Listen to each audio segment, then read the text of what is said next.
What's going on, folks? Nate here at Tool Dynaworks. What I've got behind me here is the bike that we have been waiting a very long time to be able to offer our mail and ECU flashing service for, and finally, we can do that. This is a bike that I wanted to buy for a very long time. Actually, since the very first one of these came out almost half a decade ago, I've wanted one. But I could never justify picking one up because there was no bench harness available for it. So there's no way for us to be able to actually offer our mail and ECU flashing service for it. And that's generally the goal that we're trying to accomplish anytime we spend big bucks on a bike like this to develop mapping for them. But thankfully, our friends over at Woolwich Racing have finally started development of a bench harness for these bikes, and we were able to get the very first prototype of that bench harness, and we're happy to report that it works flawlessly.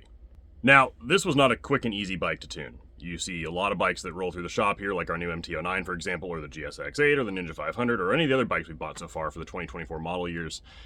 And they're pretty straightforward to tune. I can usually get through intake and exhaust system tuning for those bikes within like a few weeks apiece.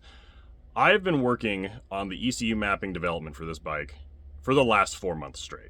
The layers of different ETV mapping, torque request mapping, torque limit mapping, ETV limit mapping, fuel limit mapping, it's just not like anything else that's currently used on any other bike. So it took quite a while for both myself and the guys over at Woolwich to get everything properly defined and functioning as we hoped it would. But all those long hours to get all that figured out, and the over 300 passes I have on this bike here on the dyno, are absolutely worth it, because the final result, now that this bike is properly tuned and dialed in, is not something like I've seen on any other motorcycle. And I've had the opportunity to own, ride, or race just about every flagship 1000 that's come out in the last decade. Everything from the power delivery to the sound to even just the appearance of this bike blows every other flagship model out there completely out of the water. Bone stock back in April, this was our baseline run for this bike. 186.5 horsepower and 81.3 pound-feet of torque to the tire on pump gas. Which, for the record, is actually about the same amount of power that a perfectly tuned like 15 to 19 R1 makes with a full exhaust, tuning, everything you possibly throw at it was like mid-180s. This did that with a stock exhaust and the stock ECU mapping in place. And we were able to work with that quite a bit. Just through tuning, we were actually able to get that up to almost 194 horsepower to the tire and about 85 pound-feet on pump gas. But the stock exhaust system is a pretty serious restriction on these bikes, and most people pull them off pretty quick. So we did the exact same thing and took our pick of the slip-ons out there that are available for these bikes. And we actually ended up going with the Van Diemen slip-ons for this bike, because a lot of the other slip-ons out there from Akrapovic or Aero or any of those other manufacturers are atrociously expensive. They don't perform any better than this. And honestly, these sound fucking amazing. It almost kind of became a joke, because every single track day I've done with this bike so far, folks would come up to me going, "Holy shit, what's on that bike? It sounds fucking incredible. It's so loud going down the straightaway." And yeah, it's loud, but it does sound incredible, and nothing sounds quite like these do. But what's more incredible is the amount of power we're able to extract out of this bike with those slip-ons installed, and hours and hours and hours, truly days of R&D with these ECUs. We're now at just under 206 horsepower and just under 88 pound-feet of torque to the tire on pump gas. From peak to peak, that's a gain of about 19 and some change horsepower, just under 20, and of about 6 foot-pounds of torque. But out there at the very top end, at 14,400 RPMs, this bike stock only made 168 horsepower, and now it's making almost 203. That's a nearly 35 horsepower gain from just slip-ons and proper ECU mapping. Now, a lot of folks really like to compare these bikes online and in the magazine reviews to the BMW S1000RR. And I'll say right off the bat, the BMW, until I owned this bike, was hands down my favorite motorcycle I've ever owned. The power was incredible, the electronics are incredible, they look fantastic, but truly, down the straightaway, these blow their fucking doors off. What you're looking at here, Run 32, is my personal BMW S1000RR that I was racing a couple seasons ago. It made 202 horsepower and about 88.5 pound-feet of torque to the tire on pump gas. Yes, the BMW makes more power earlier. However, at 11,000 RPMs, these things just take off.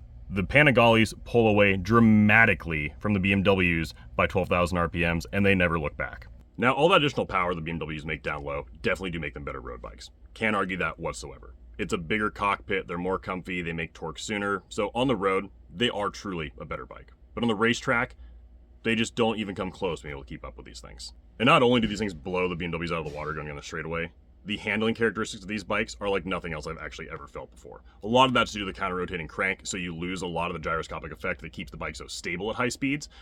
this thing will just fall into the corners. It's nearly telepathic handling. It's, again, really hard to describe unless you experience it for yourself, but the BMW does not corner that way. It's kind of a big couch, so you got to put a little bit of effort into taking some of those tighter corners, whereas this thing just falls into them. And no, that does not just come down to chassis setup. I have the exact same full Öhlins on this bike that I did on that S1000, so it is truly an apples-to-apples comparison when I tell you that when it comes to handling, these things blow them, once again, out of the fucking water. Now, that does not mean that these bikes are without fault. And there's a lot of fault with them.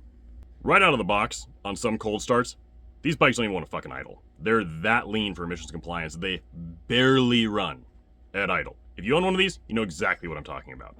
Even once you're out of the cold start, the throttle is kind of like a light switch. It is the most jerky on-off thing I've actually ever felt on any of the modern 1000s, and it sucked.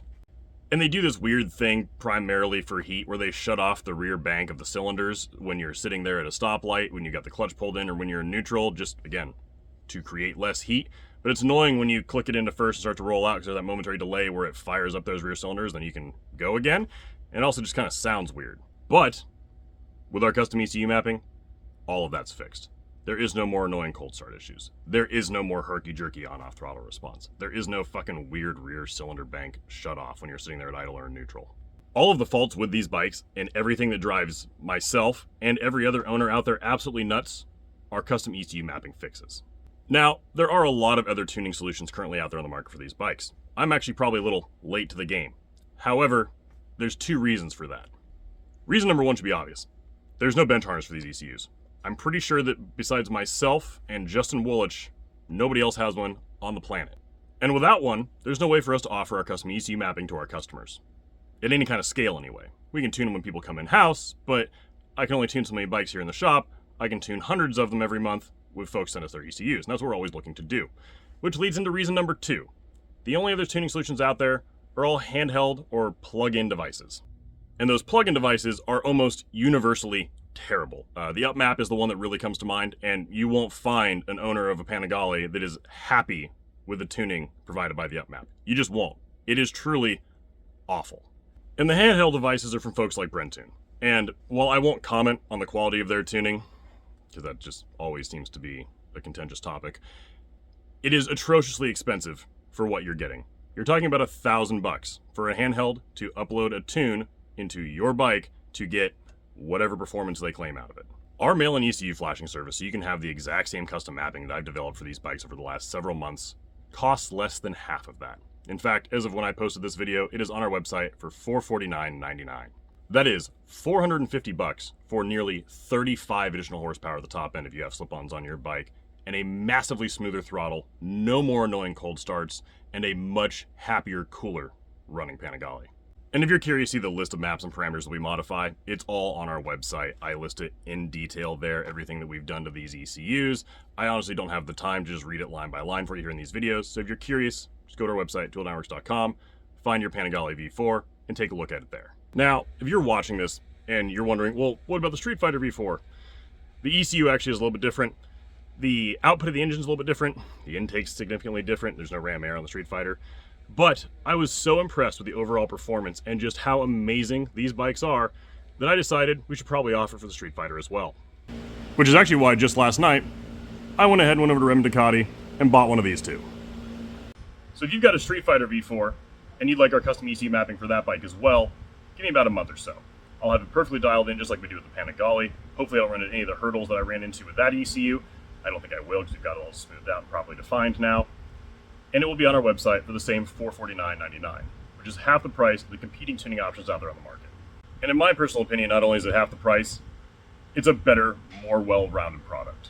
None of our ECU mapping is only developed on the dyno for these bikes. Again, I do have over 300 passes on the Panigale on our dyno, but I also have several track days of data logging and testing as well. Now again, I can't answer every question about these bikes here in these videos. I can't cover everything that we've done in the ECU in these videos because I'd be talking all day long.